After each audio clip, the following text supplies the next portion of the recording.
नमस्कार दोस्तों, मैं हूं अर्पित और एक बार फिर से आपका स्वागत है। उत्तर प्रदेश में 10 विधानसभा सीटों पर उपचुनाव होने हैं, जिसे 2027 में होने वाले विधानसभा चुनाव के सेमीफाइनल के रूप में देखा जा रहा है। इस वजह से प्रदेश का सियासी पारा लगातार बढ़ता जा रहा है, जहां एक तरफ है समाजवादी पार्टी के राष्ट्रीय अध्यक्ष अखिलेश यादव, जिन पर यह दबाव है साबित करने का कि लोकसभा चुनाव में मिली उनकी जीत कोई तुक्का नहीं थी, बल्कि आज वो प्रदेश के सबसे लोकप्रिय नेता हैं और उनकी पार्टी प्रदेश में एक नंबर की पार्टी है।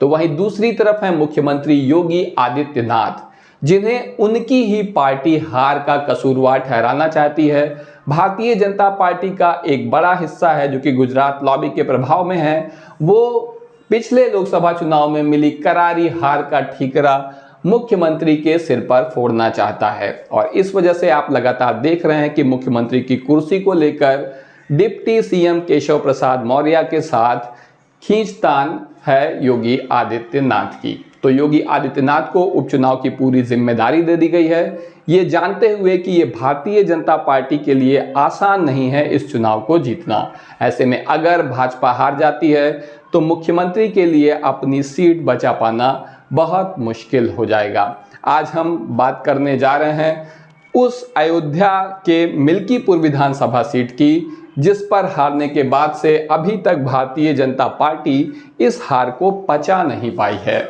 तो बात करें मिल्कीपुर सीट की, तो भले ही योगी आदित्यनाथ ने कह दिया है कि वो उपचुनाव में 10 में से 10 सीट जीत जाएंगे, लेकिन मिल्कीपुर की सीट भारतीय जनता पार्टी के लिए बहुत ही कठिन है, क्योंकि इसका जो समीकरण है वो बहुत ही मुश्किल है। और भाजपा का जीतना यहाँ पर क्यों मुश्किल है, ये आप आने वाले समय में अभी मैं आपको बताता हूँ। अगर इतिहास की ओर देखा जाए तो भाजपा सिर्फ 2 बार इस सीट को जीती है, आज तक सिर्फ 2 बार इस सीट को जीत सकी है।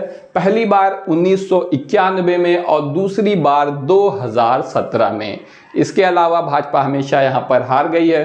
तो आप देख सकते हैं कि ऐतिहासिक रूप से भाजपा के लिए यहाँ जीतना मुश्किल है, लेकिन इस सब के बावजूद भले ही सियासी समीकरण भाजपा के लिए मुश्किल है, लेकिन मुख्यमंत्री योगी आदित्यनाथ कमर कस के डट गए हैं यहाँ पर कमल खिलाने में। और उन्होंने तो ये भी दावा कर दिया है कि जीतना तो है ही, हम लड़ाई कर रहे हैं जीत के अंतर को बड़ा करने के लिए। हालांकि ऐसी बातें पहले भी कही गई हैं, जैसे कि हमने देखा था कि उत्तर प्रदेश में 80 में 80 सीट जीत लेंगे, लोकसभा चुनाव में 400 पार कर जाएंगे। इस बार भी विधानसभा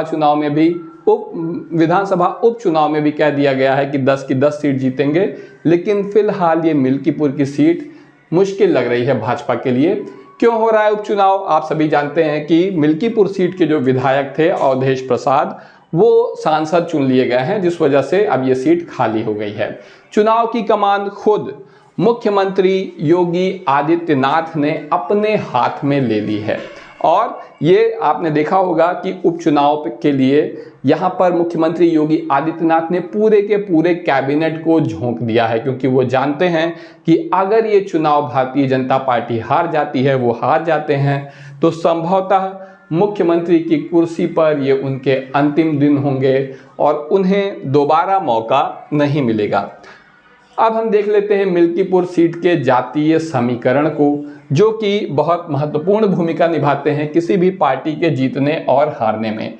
भारतीय जनता पार्टी का हमेशा ये प्रयास रहता है कि विभिन्न जातियों को हिंदुत्व के नाम पर लामबद्ध कर लिया जाए और इस तरह से वो चुनाव जीत सकती है। लेकिन अब आप अगर यहाँ के जाति समीकरण को देखें, मिल्कीपुर में कुल 3,40,820 मतदाता हैं, जिसमें से ब्राह्मण हैं 60,000 और यादव समाज का 55,000 वोट है। आप जानते हैं कि ब्राह्मण इस वक्त भारतीय जनता पार्टी के फेवर में वोट कर रहे हैं, तो वहीं यादव 100% कहना फिर भी ठीक नहीं होगा, लेकिन 99% यादव जो है समाजवादी पार्टी के लिए वोट करते हैं। तो ये दोनों वोट स्पष्ट है ब्राह्मण और यादव का कि वो किधर जाएगा।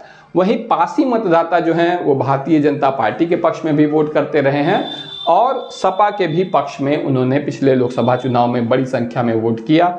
और यहाँ के जो सांसद हैं अवधेश प्रसाद, वो भी इसका फायदा उठाकर विधायक बनते रहे हैं। उनका काफ़ी समर्थन रहा है पारसी समाज में। इसके अलावा मुस्लिम हैं 30,000 जो कि समाजवादी पार्टी को ही ज़्यादातर वोट करते हैं।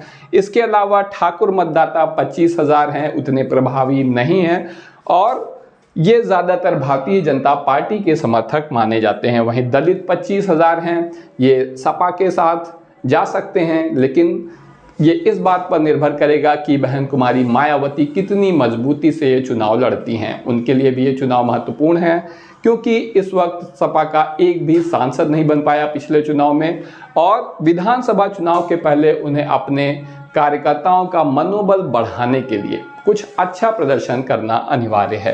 वहीं कोरी समाज से 20,000 वोटर आते हैं और चौरसिया के समाज से भी 18,000 वोटर हैं यहाँ पर मौजूद। वैश्य समाज से 12,000 हैं, पाल से 7,000 हैं, मौर्य 5,000 हैं। इसके अलावा अन्य मतदाताओं की संख्या भी 28,000 के करीब है। तो आप देख सकते हैं कि ये जो जातीय समीकरण है वो निश्चित रूप से भारतीय जनता पार्टी के पक्ष में जाता दिखाई नहीं दे रहा है। एक और ख़ास बात कि ये आरक्षित सीट है, तो इस वजह से यहाँ पर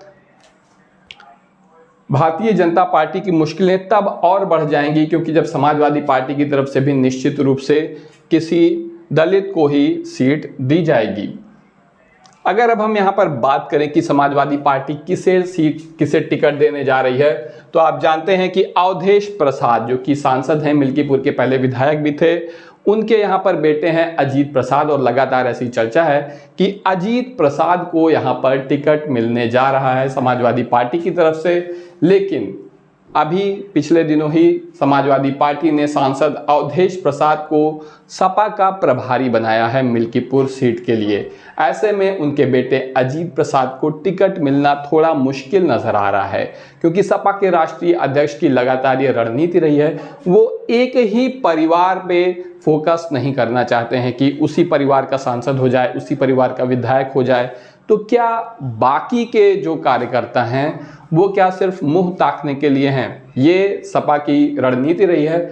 ऐसे में अब इस बात की संभावना कम नजर आ रही है कि यहाँ पर अवधेश प्रसाद के बेटे अजीत प्रसाद को टिकट मिलेगा। लेकिन अगर आप यहाँ जातीय समीकरण देखें तो बिल्कुल स्पष्ट है कि यहाँ पर पारसी समाज से ही किसी को टिकट दिया जाएगा क्योंकि उनकी तादाद अच्छी खासी है।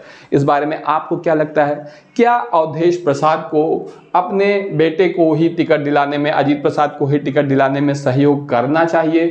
क्योंकि निश्चित रूप से पारसी समाज में इनका परिवार जो है अच्छा प्रभाव रखता है, क्षेत्र में अच्छा काम भी किया है। सिर्फ पारसी समाज में ही नहीं, सभी समाजों में अवधेश प्रसाद का सम्मान है।